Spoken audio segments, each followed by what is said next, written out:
In Genesis 1 and 28, we read about stewardship. Though the word stewardship is not used in that verse, the idea is very much there, where he gave man the duty over it. He said, bless them, and God said to them, be fruitful, multiply, fill the earth, and subdue it, have dominion over the fish, the sea, over the birds of the air, and every living thing that moves upon the earth. In the next chapter, in chapter 2 and verse 15, the Lord God took man, put him in the garden to tend to it, to keep it. Again, the idea of stewardship. So God created everything that he did, in those first 6 days up until we get to man, and then somebody had to take care of it all. And so he created man to be steward over it. And I think it's a rather phenomenal idea if you'll think it out for a moment. Who's number one on planet Earth? Of all the creatures that God created, of everything that he put together, we are. And I don't mean this to sound too arrogant, but this side of heaven, if you would, we are top dog. Now, we are definitely under the authority of God. Please don't misunderstand me. But there is no physical creature higher than man that we answer to. And I think that is quite an honor. That's quite something to think about in some ways. And then if you'll just think about what all we get to be stewards over here in America. Now, I know that we get into the habit of comparing ourselves to other Americans, and there are plenty of other Americans that are outdoing every one of us, no question about it. And so we tend to want to think that we don't have a whole lot. And by that particular standard of comparison, that may be true. But by a more global standard of comparison, 90% of the world would like to live in your garage or your carport or your tool shed. They would love to have a light that they can just reach up and click, even if it did have a long old string with a big old knot in the bottom of it, to turn it on. The idea of having a water faucet of their very own is unthinkable to some people. So when we talk about stewardship, we are blessed stewards. We are honored. We are in a position that most of the world envies, and we are still, I know America's got its problems, but we are still number one in my opinion. I know by some ratings some other countries get to outrate us, but I think those ratings are wrong. Why is it that people are dying to try to get to America? Because America is still a land of opportunity. It's still a great place, and we have stewardship over it, and mankind has had stewardship of this world since day 6 when God created man and gave man dominion over it. And thus we have a very marvelous opportunity, a very great honor bestowed upon us. And then he gave us a lot of flexibility in our stewardship. Just look around the room here at the different occupations we have pursued while being stewards of God.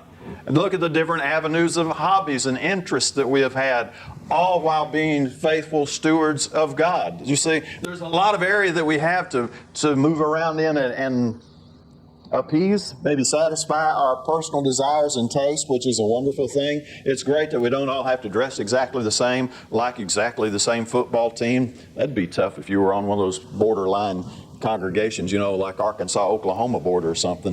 Anyway, you get the idea. We don't have to eat the same thing, like the same thing, do the same thing. We have a lot of flexibility. Now, there are some rules, and those rules are there as railings, if you would, to keep us from crashing and burning. God has a greater purpose for us than just this physical life, and this is, if you'll allow me just to say it this way, this is our training ground, this is our proving ground, and the rules are the railing upon the straight and narrow road to keep us from crashing and burning so that we can successfully achieve what we're here to achieve.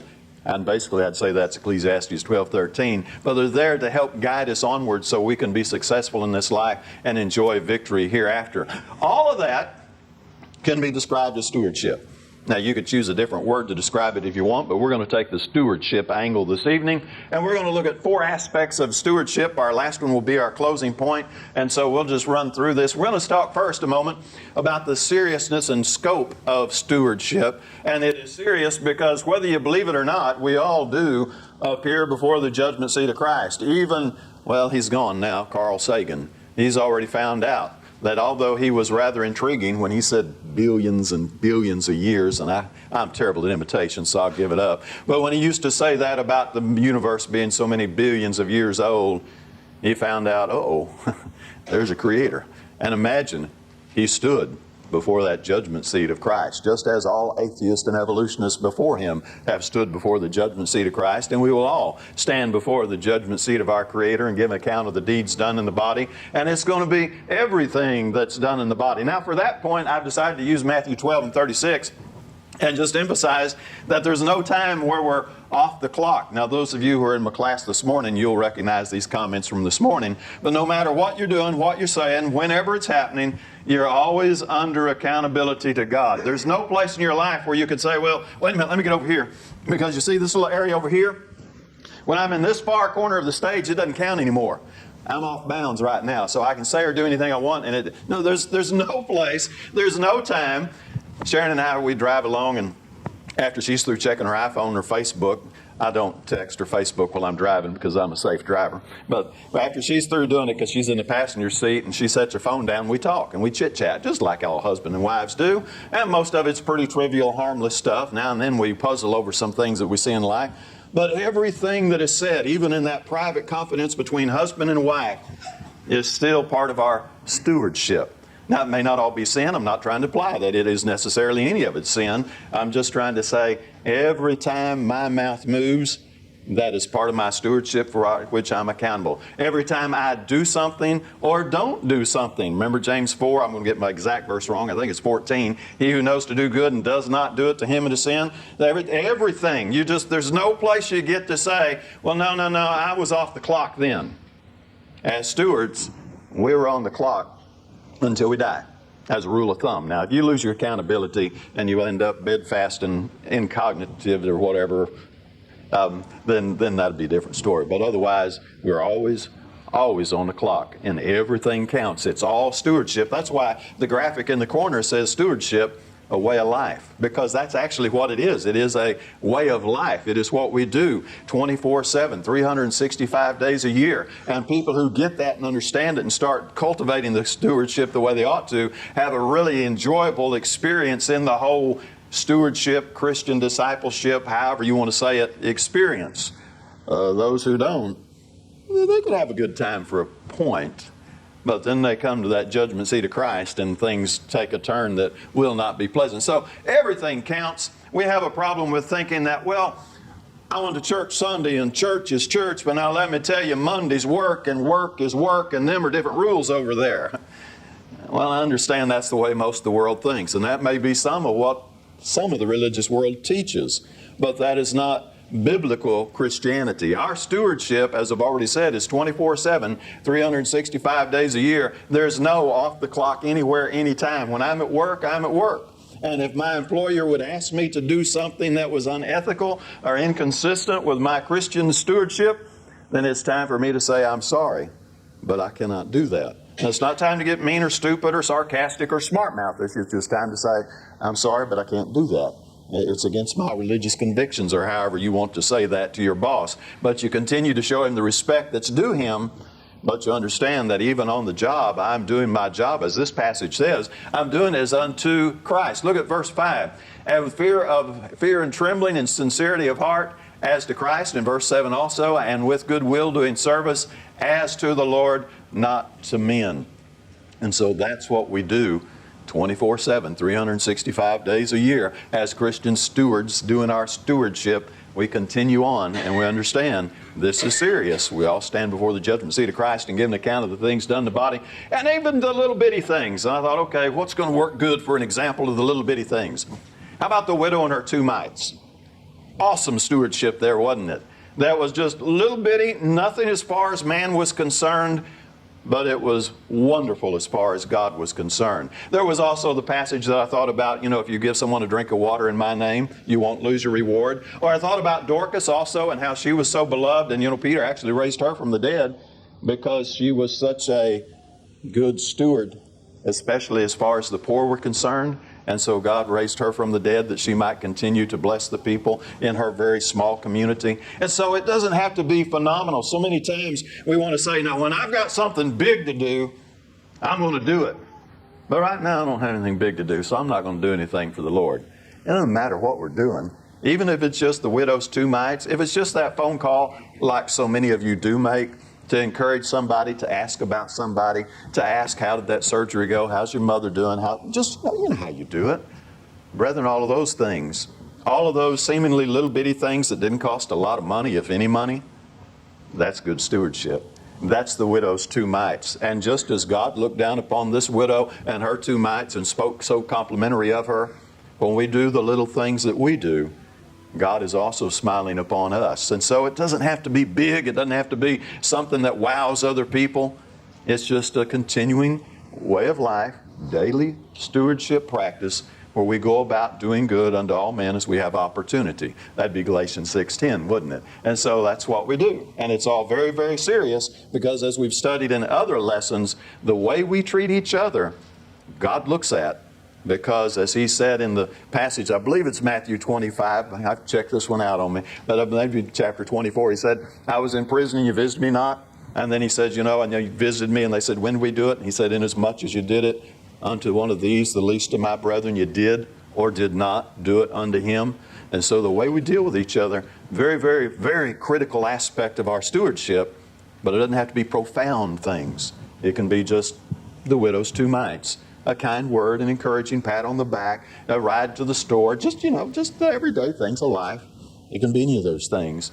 And God says, yes, that one's doing good. I like that. And he smiles. So all very, very serious, but don't think profound. Think daily life. That's where we do most of our stewardship. Now, our stewardship is also very temporary, and I find this a little entertaining because we are such a materialistic society, and I don't want to give up any of my material stuff, and they're still laughing about me liking my iPhone, and I don't want to give it up. You'll have to pry it out of my cold hands, I'm going to hang on to it. I finally love to embrace the technology. They still like to tease me about that one, and that's absolutely true because technology is nice. Love, riding around in nice, comfortable cars and what have you instead of true story, years ago, they wouldn't let me move the car here when we moved here, but if you were the passenger, you had to keep your foot over the hole in the floorboard because if you hit a mud puddle, you'd get wet. And so I'd have to tell you, now put your foot over that hole, it's raining. Now, don't want to go back to any of that stuff. I'm not saying material possessions are sin or wrong, but I am going to tell you that our stewardship over them is temporary. Extremely temporary. As Job said, and other passages have said, you brought nothing in and you're taking nothing out. Job said it, naked I came from my mother's womb, naked I shall return there. The Lord gave, the Lord has taken away. Blessed be the name of the Lord. Job's stewardship was severely interrupted, and of course, the whole story. At the end of all his trials, he regained a very impressive stewardship, but then he eventually died and gave it all up again, and that's exactly what we do. You have what you have, you do what you do. If you've got some acreage, some farms, some houses, cars, toys, whatever your things are, enjoy them and be good stewards of them, but please understand, it is temporary, and just as Job said, when you leave, you're not taking any of it with you. Solomon had a little different take on it, and I like the emotion of it because he said, I hated.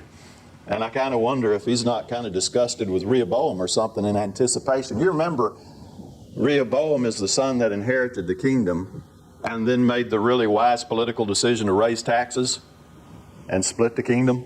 I wonder if Solomon kind of saw some of that coming. Now, that is pure speculation on my part. Don't have any basis for it other than the tone of this passage. Solomon has said in chapter 2 that he has built all this fantastic estate, houses and ponds and servants and gardens and all this wonderful stuff.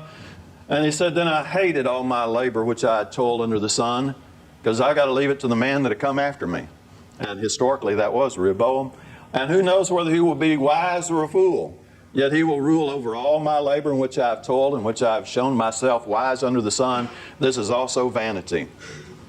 The bumper sticker, you've seen it rarely, but you've seen it. I'm spending my child's inheritance. Spend it. You go ahead and enjoy it because either the nursing home's going to get it or your kids are going to get it. And either one of them's going to spend it in ways that you're not going to be necessarily impressed with. So you might as well go ahead and be responsible. Don't get too crazy on us, but think ahead. They're going to get it. And if you don't have any kids to get it, Uncle Sam's going to get it. Are you really impressed with what he's going to do with it? You see, it's a stewardship that is temporary. It's just not going to last. And no matter how big and marvelous and wonderful you build it, you're going to die and leave it to somebody else. And they're going to do what they want, whether wise or foolish. Now, we've been doing this a lot in our class in back as we've been doing the whole Ecclesiastes thing. If you're having an enjoyable time, if you are having a fulfilling, satisfactory time building your empire, your dynasty, whatever you want to call it, and you are really having delight in your heart, then go ahead and do it. But if you're breaking your back to build something that you're just going to die and leave to somebody else that's going to pilfer it away, then why are you breaking your back doing that? Go find something you enjoy because you get just this short, as David would say in Psalms 90:10, 70 to 80 years and you're out of here. It's over. It's done. Your stewardship is ended, and you're accountable. You're standing before the judgment seat of Christ. And so I encourage you, whatever it is you do, enjoy it. Have a delightful time in it with an anticipation of standing before the judgment seat of Christ, not wishing as you look back over your shoulder, I wish I'd have done this different and that different. We're all going to have a couple of regrets. There's no way around it. But why have a whole wheelbarrow full of them when you can think ahead a little bit and get your stewardship in a little wiser path? Now, finally, on the temporary point, he says, their inner thought is their house will last forever, their dwelling place to all generations. They call their lands after their own name. Nevertheless, man, though in honor, does not remain. He is like a beast that perishes. Our stewardship is here. It is now. It is present. The clock is ticking. And one of these days, I'm going to die. And there's going to be pictures floating around, from whatever. And people are going to look at those pictures and go, who are those funny people? Oh, a little bald-headed man in the middle. Yeah, the fat one there. I wonder what he did.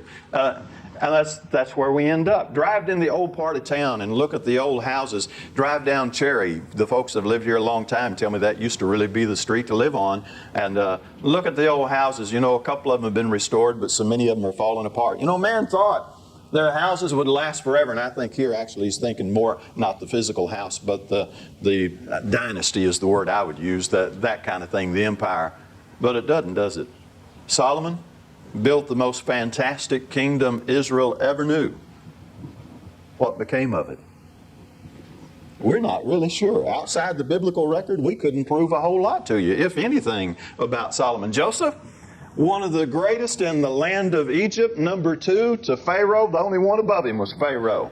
Everybody had to answer to Joseph. What became of that wonderful empire and kingdom? Oh, he died.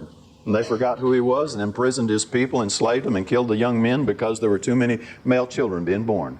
You see, that's the temporary nature of our stewardship. And so instead of worrying about what the future is going to think and what the future is going to hold beyond our time, be wise, do plan ahead. But beyond your time, just understand that what you need to be worried about as you think past the tombstone is God in heaven, not anything that has to do with earth. Because once you step across the tombstone, your stewardship on this earth is over, it's done with, and you stand accountable to your Creator. And there's only one thing that matters at that point. Does He say, well done, thou good and faithful? If He doesn't say that, I don't care what you did on this side of the tombstone, you're lost for all eternity. So this temporary thing that we have, stewardship, we got to keep it in perspective, and we need to keep that in an eternal perspective, because the things that we think right now today are so vitally important and just, of great concern. In another year, people will be forgetting all about it, be laughing. In another 10, 15 years, won't anybody remember it. In 100 years, there'll be some kids in school somewhere with their iPads or whatever they have then, flipping through their history book, laughing at all of us 100 years from now. Let's talk about the intangibles in our stewardship for a moment. This is really where we start to get down to a little more of the meat. Now, the real meat's in our closing point, but we have these intangible things that you can't pick up and go stick in your shed and handle. They're the talents. As we're looking here at Matthew 25 and 15, He gave 5 talents to another 2 and to one another 1, each according to his ability. I want to make a technical clarification. It really doesn't have a whole lot to do with the lesson, but I just think this is a good point to make it. The word talent up there has nothing to do with talent as you and I think about talent. The word talent there is a measure of money. We might as well say he gave one 5 silver dollars to another, he gave 2 silver dollars to another, he gave 1 silver dollar. It doesn't matter what measure unit you want. The word talent in this passage is a measure of money. Now, we are correct in that the 5-talent man had more ability because he gave to each according to his ability. And so the passage is about people who have more ability and some who don't have more ability, and the guy who buried his ability. But the word talent there is a measure of money. Now, that's just a technical distinction. You're not going to get in a lot of trouble if you don't catch it. I like to point it out now and then, because we tend to say talent, and what do we think of when we think talent? We think ability. Well, an ability is what this passage is about. So we each have some ability that God gave us. He gave us the seeds of ability. When we were born, we weren't full-blown musicians or artists or singers or athletes or whatever, businessmen, nurses, lawyers, doctors. We didn't have it all there completely developed. We had the seeds of potential there. And as we grew, we decided which seeds we'd focus on the most and plant and cultivate and do what we wanted to do with. And as we had ability, we cultivated various ones, and some more than others. And this is a wonderful stewardship, all of the ability we have. Even the mundane abilities. Think with me a second. The ability to get in your car and drive over here on your own and open the door and walk in. You know, we have a wheelchair ramp. Why do we have a wheelchair ramp? Because some people don't have the ability to simply get up and walk. Now, you know, a lot of folks say, well, I don't have any talent, I can't do anything. Well, you may not be able to do a whole lot as far as the world's concerned, but let's take your ability to do what I just described, get up and go walk around Walmart or what have you, and let's give your ability to walk to the person who's riding around in the electric chair at Walmart, and so they can get up and walk around and do what they want to, and you ride around in a chair the rest of your life. Now, what do you think about your ability? I met a man the other night who had a white cane. You know what the white cane means, don't you? So he's legally blind. I've got the ability to see. I know we're not talking about a profound talent right now, but I kind of like my ability to see. Even though I've got to put my reading glasses on to see the fine print, I don't think I'll take any amount of money for that ability. So now I've got the ability to walk, I've got the ability to see where I'm going, and I've got the ability to talk. 3 simple talents, not a whole lot to brag about from a general point of view, but I'm a responsible steward over them, as are you. And you got the ability to hear and to think and to do various mundane tasks, and everything counts. All of it does. So you look at your basic mundane abilities and you go, okay, what am I doing with it? You see, a lot of folks want to set off on the side and go, well, I don't have any talent, I can't do anything. And they're thinking, I can't sing like an opera star. I can't do, I don't know, whatever. I can't preach like the greatest, most famous preachers. I don't have a great intellectual capacity to remember hours and hours of Bible study and present it to a class. And they got all these, I can't.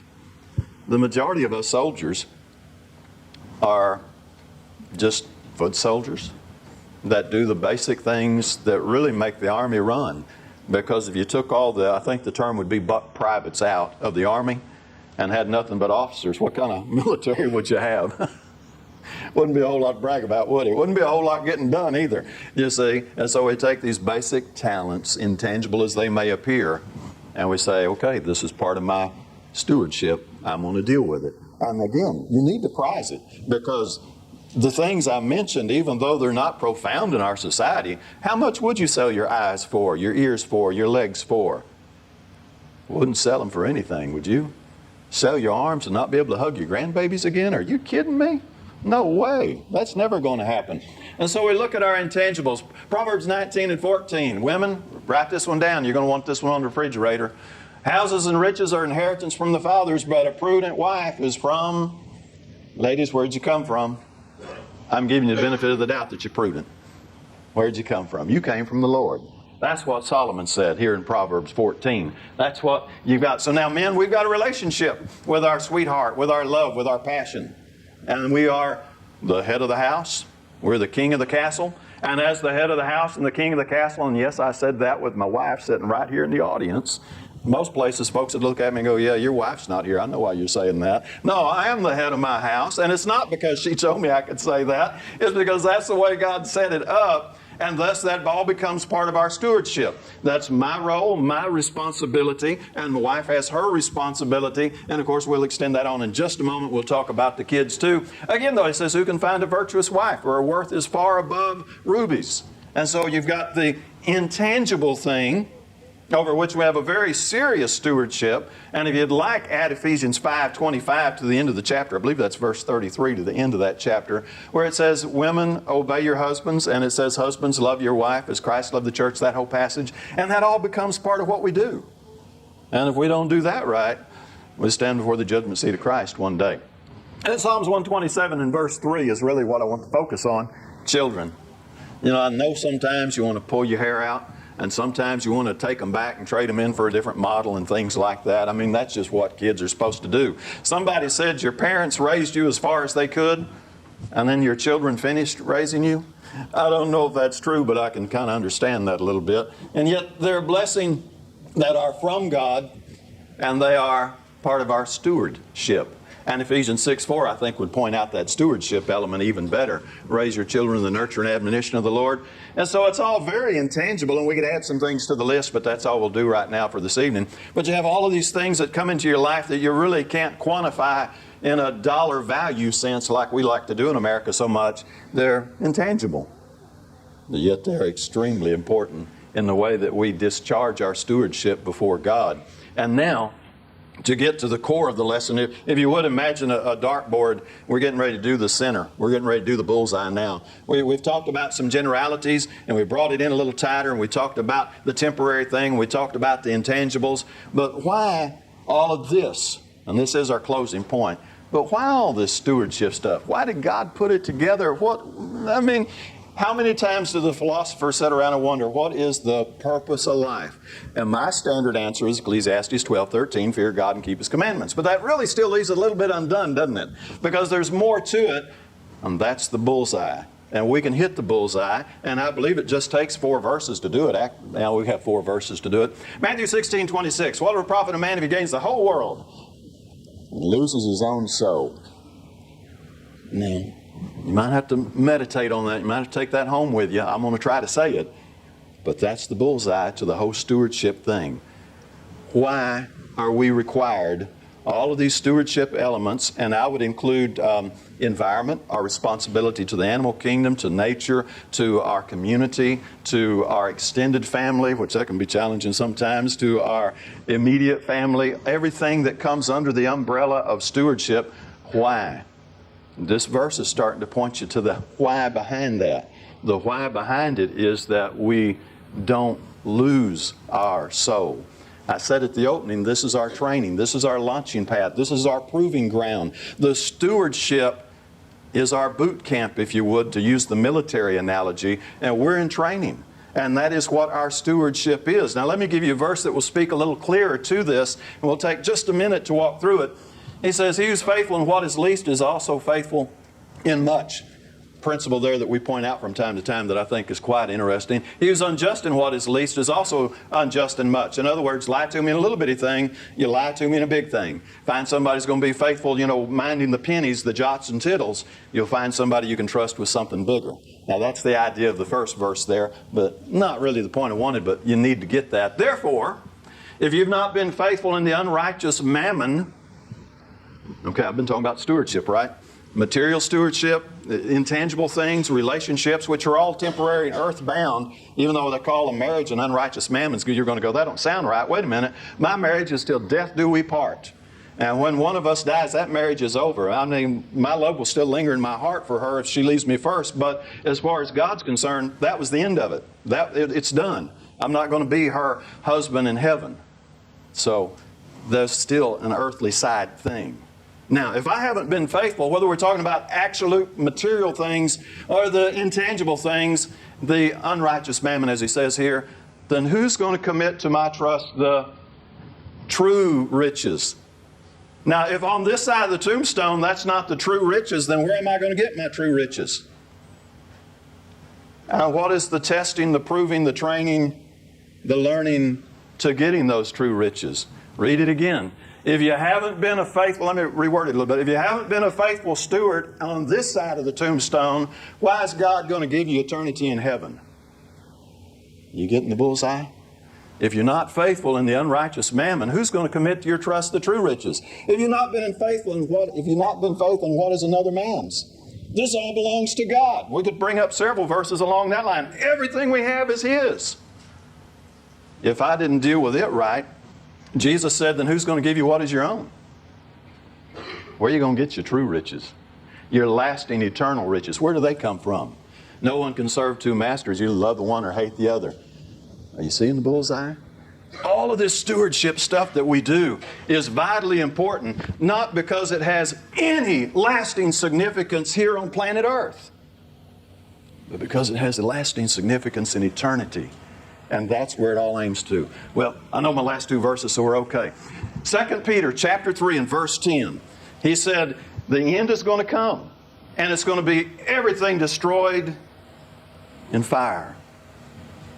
Everything that we build here Mount Rushmore, those things that we think will last forever, the pyramids, all of that stuff. One of these days, God's wiping it all out. He put all of this together, all of this wonderful stuff that we get so intrigued about. He put it all together, and then He said, I'm going to erase it. Now why? Think with me a second. He put together a super complex system and said, I'm just going to erase it all away, just like you'd erase a chalkboard. Just like the PowerPoint just went out. He's going to say computer in program, and it's over. What was the purpose to all of this complex 6,000-year-old world right now? Heaven. 2 Corinthians 4 and verse 18. That would have been the last one you'd seen, but this makes a good illustration. The things that are seen are temporary. Temporary, not lasting. Temporary, not going to be here a whole lot longer. The things that are unseen, the things of faith, are eternal. They're going to be forever and ever. So Paul said in 2 Corinthians 4:18, we look at the things that are seen. We don't get too excited about the things that are seen, because God's going to take all of those and there's a poof of flame, they're gone. And then the only thing that remains is how we discharged our stewardship of all of this temporary, non-existent stuff from an eternal point of view. That's the bullseye. And when you can understand stewardship from the perspective of the bullseye, now you understand the importance of the whole thing coming together with an eternal significance. I'm going to quit talking now. That's the point I want to leave you on. If you're not yet focused on the bullseye, if you're not really looking at the things you ought to be looking at, it's time to make a change, whether it's private or public. And if it's public, we're here to help you any way we can. Together we stand and sing.